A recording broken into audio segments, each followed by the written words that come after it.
آج ہم نماز کے وقتوں کے بارے میں بیان کریں گے۔ رات گزرنے کے بعد جب صبح ہوتی ہے تو پورب کی طرف جدھر سے سورج نکلتا ہے آسمان کی لمبائی پر کچھ سفیدی دکھائی پڑتی ہے، اور تھوڑی ہی دیر میں وہ سفیدی آسمان کے کنارے پر چوڑائی میں پھیلتی چلی جاتی ہے اور تھوڑی دیر میں بالکل اجالا ہو جاتا ہے۔ جب یہ چوڑی سفیدی دکھائی دے تب سے فجر کی نماز کا وقت شروع ہو جاتا ہے اور آفتاب نکلنے تک باقی رہتا ہے۔ جب آفتاب کا ذرا سا کنارہ نکل آتا ہے تو فجر کا وقت ختم ہو جاتا ہے۔ دوپہر ڈھل جانے سے ظہر کا وقت شروع ہو جاتا ہے۔ سورج نکل کر جتنا اونچا ہوتا جاتا ہے ہر چیز کا سایہ گھٹتا جاتا ہے، لہٰذا جب گھٹنا موقوف ہو جائے اس وقت ٹھیک دوپہر کا وقت ہے۔ پھر جب سایہ بڑھنا شروع ہو جائے تو سمجھو کہ دن ڈھل گیا، بس اسی وقت سے ظہر کا وقت شروع ہو جاتا ہے، اور جتنا ٹھیک دوپہر کو ہوتا ہے اس کو چھوڑ کر جب تک ہر چیز کا سایہ دو گنا نہ ہو جائے اس وقت تک ظہر کی نماز کا وقت باقی رہتا ہے۔ مثلا ایک ہاتھ لکڑی کا سایہ ٹھیک دوپہر کو 4 انگل تھا، تو جب تک 2 ہاتھ 4 انگل نہ ہو تب تک ظہر کا وقت باقی رہتا ہے، اور جب 2 ہاتھ 4 انگل ہو گیا تو عصر کا وقت شروع ہو گیا،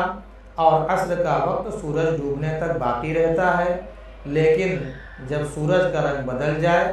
اور دھوپ کا رنگ زرد پڑ جائے تو پھر عصر کی نماز پڑھنا مکروہ ہے۔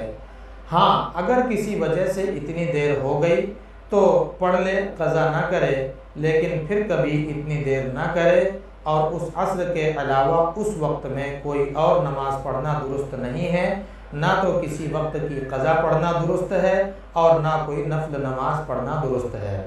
جب سورج ڈوب گیا تو مغرب کا وقت آ گیا، پھر جب تک پچھم کی طرف آسمان کے کنارے پر سرخی باقی ہے تب تک مغرب کا وقت باقی رہتا ہے، لیکن مغرب کی نماز میں دیر نہ کرے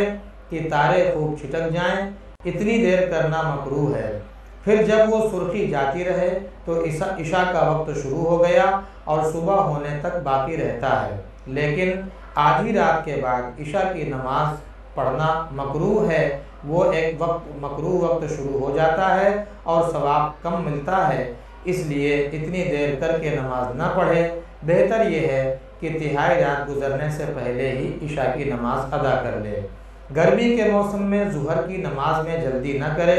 گرمی کی تیزی کا وقت جاتا رہے تب پڑھنا مستحب ہے، اور جاڑوں میں اول وقت ظہر کی نماز پڑھ لینا مستحب ہے، اور عصر کی نماز ذرا اتنی دیر کر کے پڑھنا بہتر ہے کہ وقت آنے کے بعد اگر کچھ نفلیں پڑھنا چاہے تو پڑھ سکے،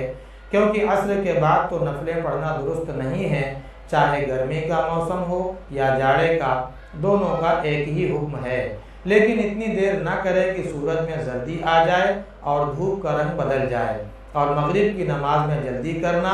اور سورج ڈوبتے ہی مغرب کی نماز ادا کر لینا مستحب ہے۔